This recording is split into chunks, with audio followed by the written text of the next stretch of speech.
Tekrardan herkese merhaba arkadaşlar. Şu anda hediye modla ilgili gösterdiğim planlardan son 3 tane kaldı. Yani şu an bu videoyla bu bitecek. Bundan sonra bir kere gözden geçirme, neler yaptık hepsini tek seferde gözden geçirme şeyini yayınlayacağım yarın. Ve bundan sonra daha böyle bir şey yayınlamayacağım. Yani burada her şeyi tamamen anlamanız gerekiyor. Anlamadığınız herhangi bir noktada burada bunu niye böyle yaptın, şöyle yaptın, şu nedir diye şeklinde bir sıkıntınız varsa Telegram açıklama kısmında Telegram grubumuz var. Oradan katılıp bana sorabilirsiniz, gruptan da özelden de. Her türlü yardımcı olmaya çalışırım arkadaşlar. Öncelikle tekrardan söylüyorum. Ben söylemeden bunu yapmadığınızı fark ettim. Lütfen videoları beğeniyorsunuz, beğen tuşuna basmayı ve beğenmiyorsunuz da beğenme tuşuna basmayı unutmayın arkadaşlar.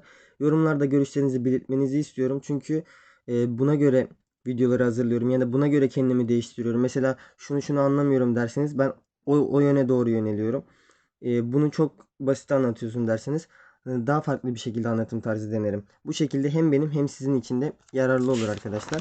Bundan önce de bahsetmem gereken şey komisyon ücretlerinde indirim. İlk kez Binance'te hesap açacak arkadaşlar.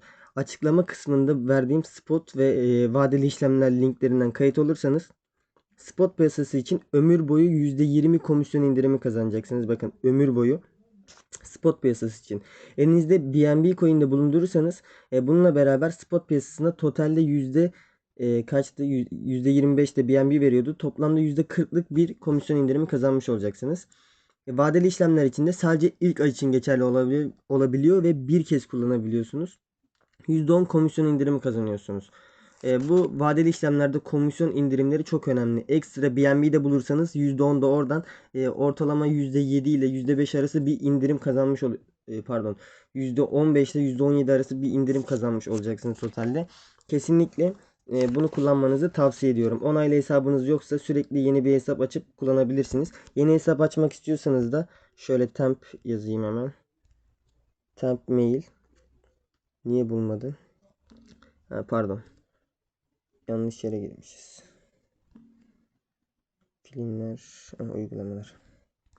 Temp mail.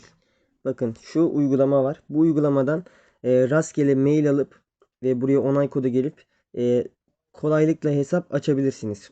Onaysız hesaplar açıp şey yapabilirsiniz. Para yollarken de arkadaşlar onu da göstereyim size. Uzattım biraz ama kusura bakmayın. Mesela dolar yollayacağız değil mi? Sonra Binance'e yollayacağımız için withdraw diyoruz. Yani yollayacağız. Buradan TRC20'yi seçerseniz gördüğünüz gibi fee kısmı, yani ücret kısmı sıfır. Hiçbir komisyon ücreti ödemeden ben dün kendim bizzat denedim. 15 dolar yolladığım video var ya, arkadaşa anlattım. O videoda kendim bizzat denedim videodan önce. Sıfır. Hiç komisyon ücreti ödemeden paranızı oraya aktarabiliyorsunuz arkadaşlar. Bunu da bahsettikten sonra şimdi hemen gelelim senaryomuza. Şimdi ne demiştim ben? Birazcık hatırlayacak olursak. Mesela 11.400'e çıkarsa demiştik 11.000'den. Pozisyonlarınız bu şekilde kalmıştı ya.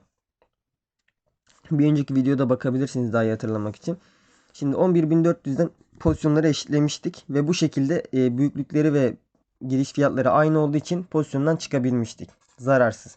Ama bu güzel bir senaryoydu. Eğer ki 11.000'den aşağı düşerse 500 ile 950'nin arasında kalırsa biz bekleme moduna girecektik mecburen. Burayı saymadım. Normalde burada biliyorsunuz long 0.5, short 0.25 büyüklükteydi.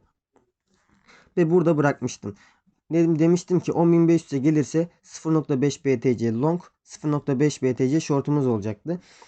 Giriş fiyatları farklı olduğu için pozisyonları kapatamıyorduk. Burada size beklemenizi de sabretmeniz gerekiyor demiştim. Burada yapabileceğiniz şey şöyle söyleyeyim size. Yukarı ve aşağı yönlü hareketlerde şey yapabiliriz. Pozisyonların büyüklüklerini küçültebiliriz. Mesela ben böyle terste kaldım. Bakın, hemen pozisyonumu da açayım. Terste kalmıştım. Bir önceki videoda göstermişimdir büyük bir ihtimalle. 10.266. Bak, şu anda sadece shortum var. Nasıl yaptım bunu? Bitcoin fiyatı o zaman 10.300'dü galiba videoda. Hatta şöyle göstereyim de yalancı olmayalım ya. Hiç sevmiyorum öyle meseleleri. Bu benim diğer hesabımmış, pardon.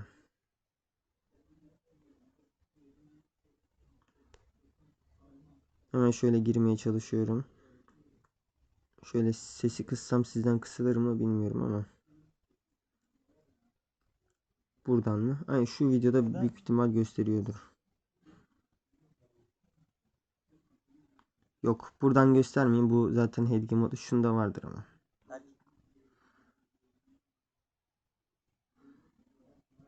Dolayı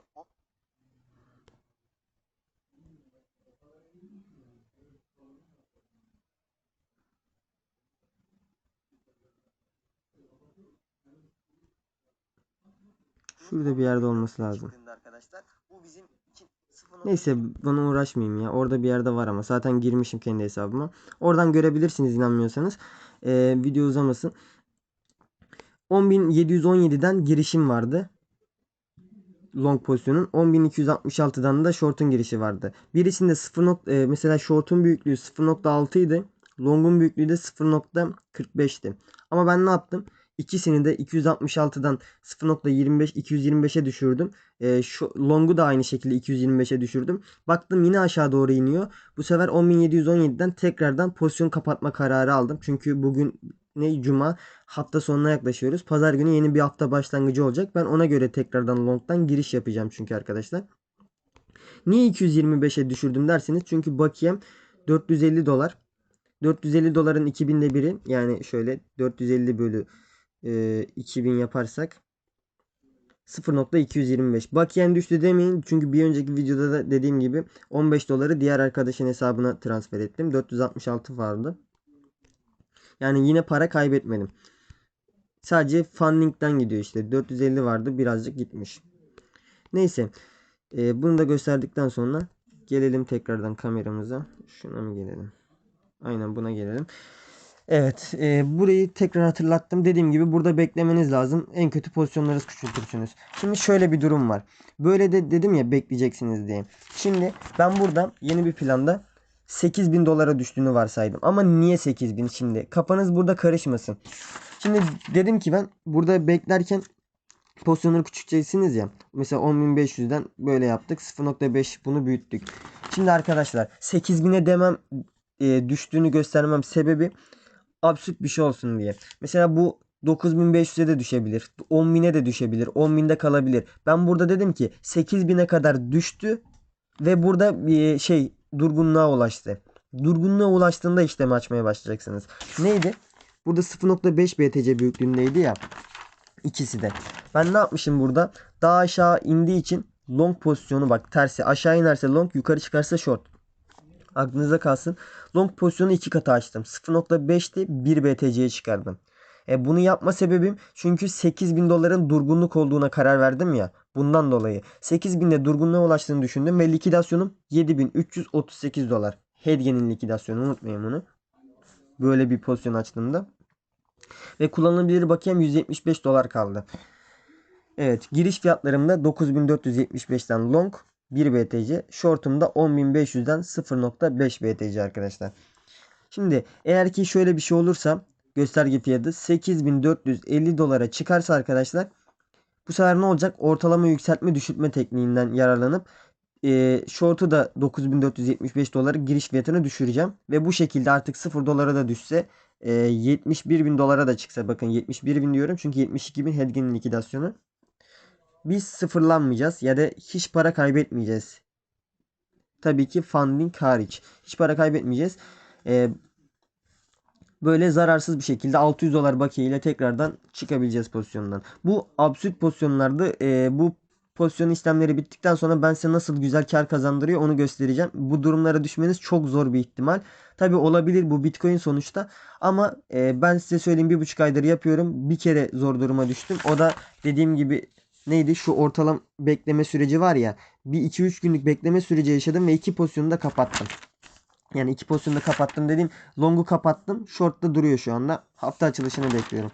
En kötü yaşadığım durum buydu. Ve burada da ben 150 dolardan fazla para kazandım ki benim haftalık kazanç hedefim 50-60 dolardı.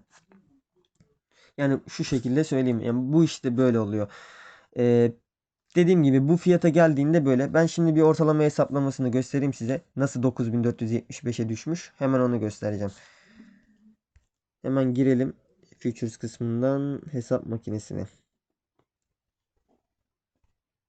Şimdi ortalama kısmına geliyorum. Kaçmış? 9475'ten pardon 9000'de. Shortumuz neydi? 10500'den 0.5 BTC büyüklüğündeydi. 8450 dolara geldiğinde 0.5 BTC daha alırsam 9475'e düşüyor gördüğünüz gibi. Yani bunu yapma sebebim bu ikisinin giriş fiyatını eşitlemek. Ve düşün 8000 dolardan ben long pozisyonu yeni pozisyonu açtım ya. Ortalamasını 9950'den şöyle pardon 10950'den 9475'e düşürdüm ya arkadaşlar. Burada da short'u yakınlaştırdım ve makul olan ne biliyor musunuz? 8000 dolardan 8450'ye çıkması bir hafta içinde çok makul. Yani kesinlikle olacak bir şey. Ama eğer ki bu yine güzel senaryoydu. Şöyle düşünün. Gösterge fiyatı yine 8000'den aşağıda doğru da düşebilir. Biz burada stabil olduğunu düşündük ama yine bir hareketlenme olup aşağı doğru düşebilir. Bu sefer de 1 BTC'nin bunların büyüklükleri farklı olduğu için long ve short'un likidasyon fiyatımız yakın değil mi? 7338. Burada da likide olmamak için 7500 dolardan bak 8000'den 500 dolar hareket etmiş. 7500 dolardan 0.5 BTC short açıyoruz. Bu şekilde de giriş fiyatımız kaçtı? 10.500'den 9.000 dolara düşüyor.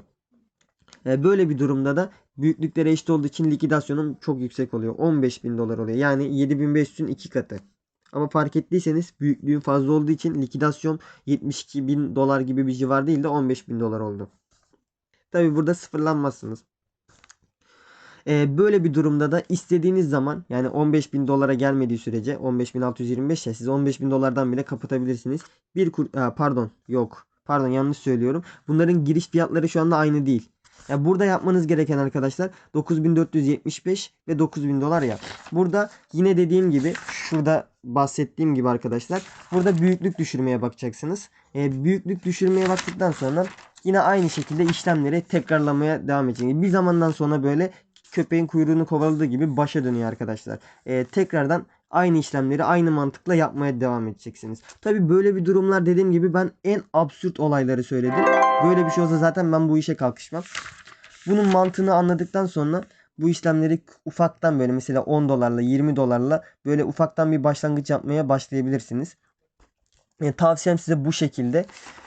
Çünkü ben böyle işlem yapıyorum. Kendim kazanmadığım ve hiç para kaybetmediğim kendim kazandım ve hiç para kaybetmediğim bir sistem olduğu için size böyle paylaştım.